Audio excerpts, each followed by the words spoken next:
nga ba mahalaga ang meditation para sa atin? Kasi sa meditation, dito nababalance ang ating mga chakras. So, hindi lang sa chakras, maging ang ating energy body. Katulad sinabi ko, may different body, hindi lang physical body, etheric body, astral body, emotional body, or mental body. Sa pamamagitan ng meditation is nababalanse natin itong different bodies at ating mga chakras. At nakadepende to sa iyong intention. Marami tayong mariresearch, hindi lang sa Google, okay, na iba't ibang uri ng meditation. Since ang content natin dito is about energy awareness, spirituality, and healing, marami na rin po tayong mga iba't ibang meditation na nasubukan. Itong Twin Hearts Meditation kasi is pangkalahatan na po siya.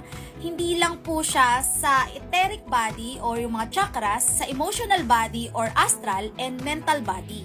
Kaya siya tinatawag na Twin Hearts Meditation kasi po yung heart center or heart chakra or crown center or crown chakra is twin po yan.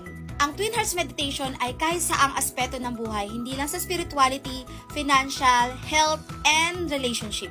At ang Twin Hearts Meditation ay para po sa lahat, maging sa bata o sa matanda. At ito po ay guided meditation. Kahit saang lugar ka pa ay pwede kang mag-meditate. Kahit sa kwarto ka o kahit nakaupo ka lang ay pwede kang mag-meditate. Kumbaga, itong Twin Hearts Meditation is kumpleto na po siya, pinagsama na. At based sa experience ko, itong Twin Hearts Meditation ay very powerful. Lalo-lalo na sa heart center and the crown. At sa meditation na ito ay binibless din po natin yung earth and humanity.